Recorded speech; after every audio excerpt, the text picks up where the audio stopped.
So what we'll do today is mask some flames on a body with a black base coat. Simple materials, a sheet of glass. I usually put a strip of Band-Aid underneath just to keep it fixed to the ground.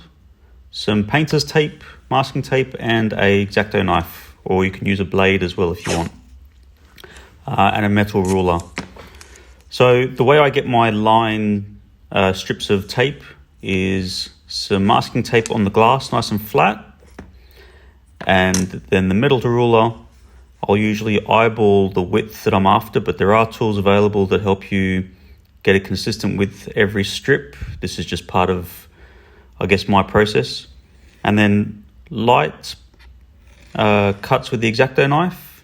You can't see my thumb at the bottom, but it's holding the ruler in place.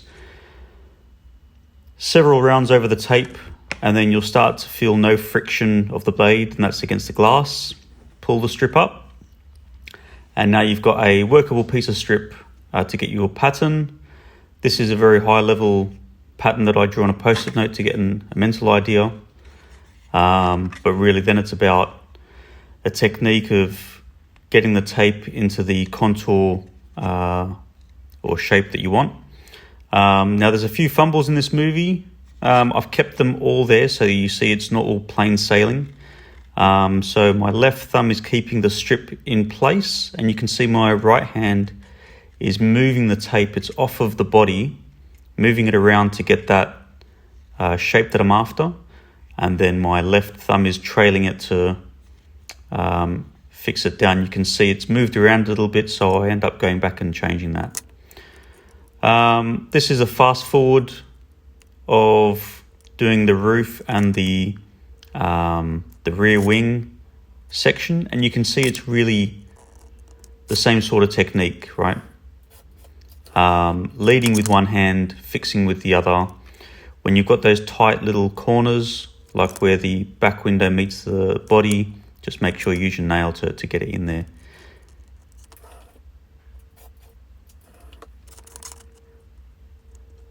There will be some rough edges where the two pieces meet. That's okay. We'll go and fix that later on with the X-Acto knife. And then where you see the flames going over or under, that's all done as a last step with the X-Acto knife. And that helps you keep track of what flames are going under and what flames are going under, because you'll sit there and do it in one continual task. It's good to make sure you get that nice flowing pattern. You do end up compromising in some places, but it's also with something like flames or lowrider patterns, work with the body and the body lines and try and work around its features, and you'll see it flows a lot better. So different bodies have got a different pattern that makes sense. Do what you think is right, and it's all just tape on a base coat. So if you make mistakes, pull it back up and start again. Don't be too invested in the time you've spent to get it done the first time. So because we're doing tape over a black base, what that means is once all the painting is done, the lines will remain black. So your black will be the outline. If you had a silver base coat and then you taped over it, when you take the tape off, obviously silver is going to be the outline of the flames or your pattern. Okay. So you can see my left hand there is holding the curve down as my right hand is bringing it around. Once you nail that technique, the rest is really just the imagination.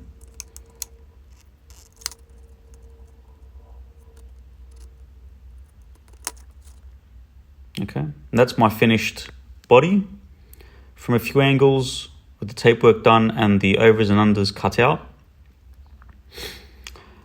The first thing I did is I sprayed a pearl, a dark blueberry pearl from SMS Paints over the whole body, just to get some color going, and I wanted some color on the section that's not going to have flames. And then we start to mask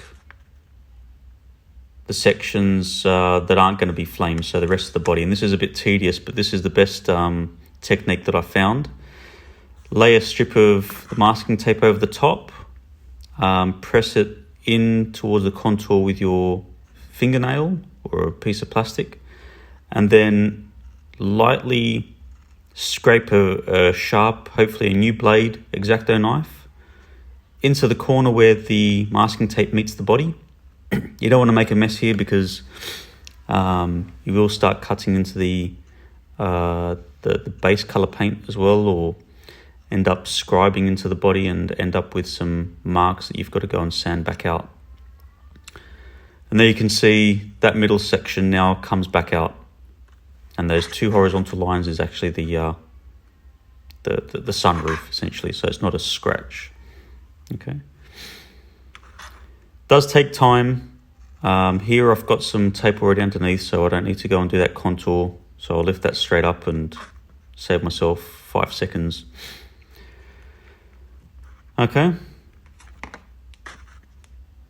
there you can see there's also some tape that lifted up some of the pearls, so I end up going and fixing that back up before we get on with the rest of the flames. But that's now masked and ready.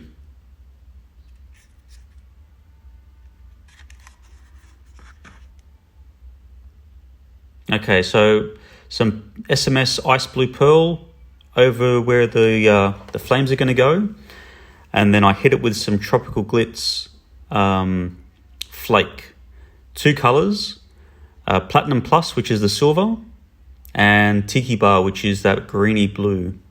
And what I try to do is flake the front of the flames with a silver, and then the backs of the flames with the tiki bar. And then I got some SMS candy blue and went over the silver sections with that blue, just to get everything in a, I wouldn't say uniform, but at least consistent color of blues and greens. And then you remove the tape, and this is what the flames look like. You can see the black outline there, and hit it with a little bit of clear, and it really starts to shine. So this is in indoor lighting. These are down lights, which pick up the fragments of the flake pretty well. This is, let's say, more studio lighting.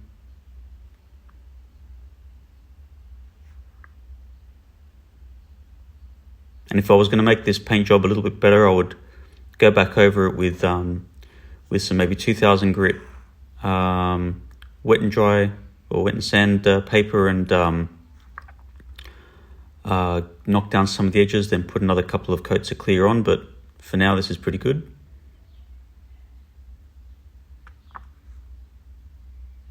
few different angles. And then some outdoor footage so you can see how the flakes start to bounce off, and even the pearls start to bounce off the sunlight. So obviously none of these videos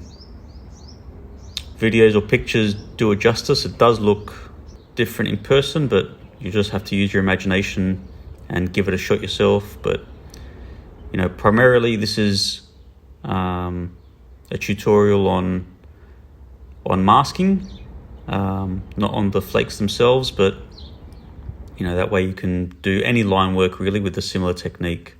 This is just with some wheels, just to get some pretty photos and feel good about the paint job I've done, and then it's on to the next build. Okay, so thanks for watching. I hope you got something out of it. Please leave your thoughts or comments, and see you on the next tutorial.